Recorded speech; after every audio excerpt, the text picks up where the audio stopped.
आइए जानते हैं आज की कुछ अंतर्राष्ट्रीय खबरों को। पहले एक नजर आज की हेडलाइंस पर। रिया चक्रवर्ती से सीबीआई ने तीसरे दिन भी 8 घंटे से ज्यादा की पूछताछ, आज भी होगी पूछताछ। प्रशांत भूषण अवमानना मामले में सुप्रीम कोर्ट आज सुना सकता है सजा। फारूक अब्दुल्ला ने पाकिस्तान को दिया जवाब, कहा हम किसी के हाथों की कठपुतली नहीं। हिंद महासागर में चीन को मिलेगी चुनौती, ड्रैगन से लोहा लेने को भारत बनवास रहा है पनडुब्बियां। जेईई नीट को लेकर कई राज्य तैयार तो कई ने चिंता जताई। योगी सरकार ने जारी की अनलॉक 4 की गाइडलाइंस।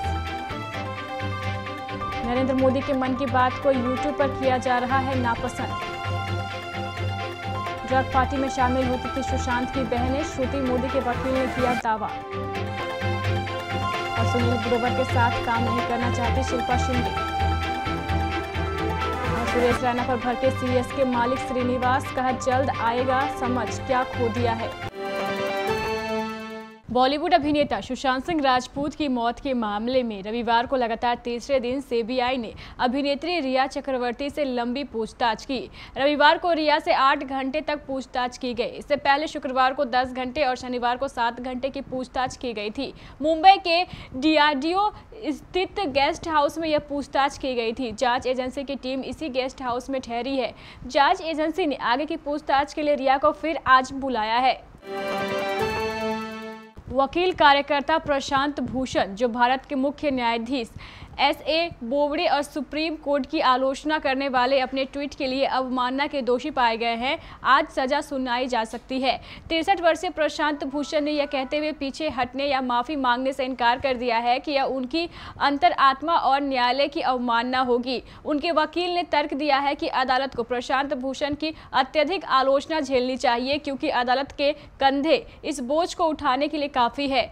अटॉर्नी जनरल के वेणुगोपालन ने भी सजा के खिलाफ तर्क दिया है। यह देखते हुए न्यायाधीश स्वयं ही रक्षा करने या समझने के लिए प्रेस के पास नहीं जा सकते। अदालत ने प्रशांत भूषण के प्रतिष्ठा का सवाल देते हुए कहा है कि अगर इनकी जगह कोई और होता तो इसे नजरअंदाज करना आसान होता।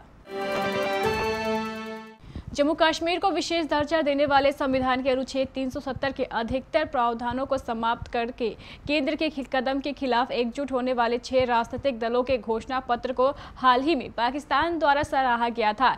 इस पर नेशनल कॉन्फ्रेंस के नेता फारूक अब्दुल्ला के कड़ी प्रतिक्रिया व्यक्त करते हुए कहा है कि वे किसी के हाथों की कठपुतली नहीं है। अब्दुल्ला ने कहा है कि पाकिस्तान ने हमेशा जम्मू कश्मीर की मुख्य धारा की राजनीतिक पार्टियों का अपमान किया है, लेकिन अब अचानक वह हमें पसंद करने लगे हैं। दरअसल पाकिस्तान के विदेश मंत्री शाह महमूद कुरैशी ने हाल ही में एक बयान दिया था।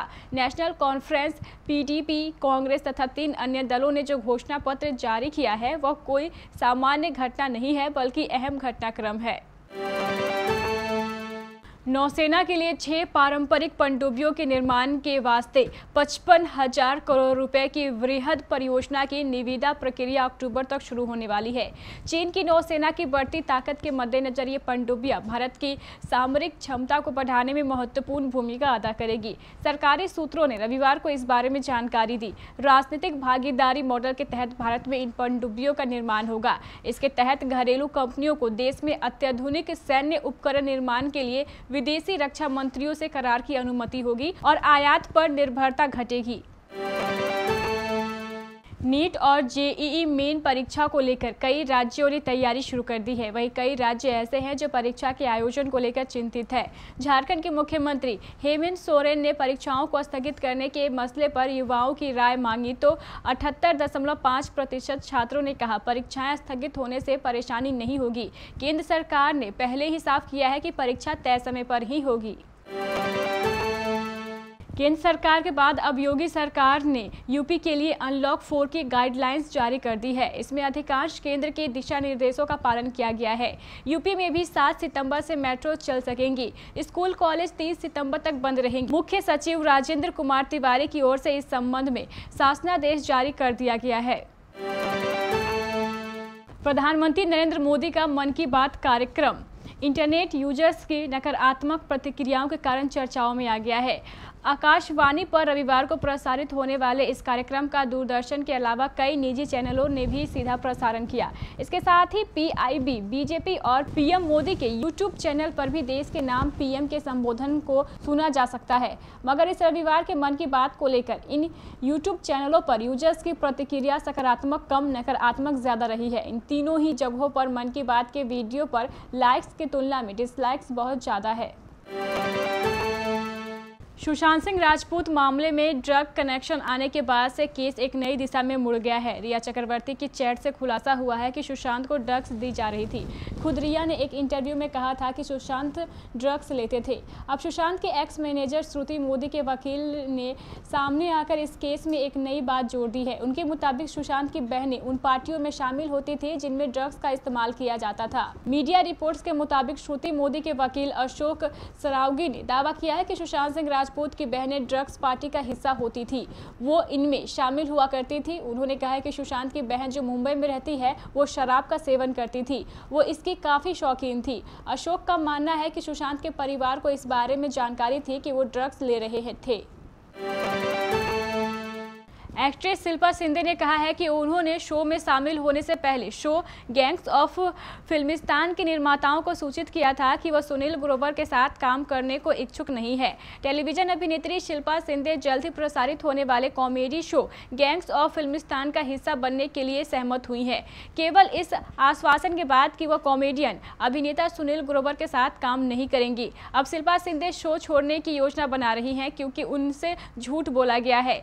सुनील 1.5 साल बाद इस शो के साथ छोटे पर्दे पर वापसी कर रहे हैं। एक साक्षात्कार में शिल्पा ने कहा है कि वह गैंग्स ऑफ फिल्मिस्तान छोड़ना चाहती हैं और दावा किया है कि शो के निर्माताओं ने शुरुआत से ही उनसे झूठ बोला है। शिल्पा ने आगे यह भी कहा है कि वे प्रतिदिन 12 घंटे से अधिक समय तक नॉन स्टॉप शूटिंग कर रही हैं, जबकि उनसे यह वादा किया गया था कि उन्हें सप्ताह में केवल 2 बार शूटिंग करनी होगी। शिल्पा ने यह भी कहा है कि उन्होंने शो के लिए इसलिए हामी भरी क्योंकि उन्हें आश्वस्त किया गया था कि वो सुनील के साथ काम नहीं करेंगी।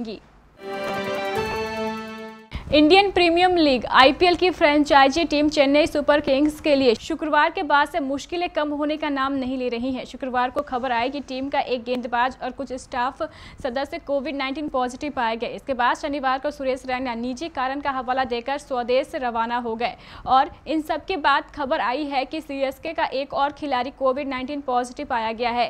रैना के स्वदेश लौटने को लेकर सीएसके के मालिक और भारतीय क्रिकेट कंट्रोल बोर्ड के पूर्व अध्यक्ष एन श्रीनिवासन ने कुछ ऐसी बातें कही हैं जो हैरानी भरी है।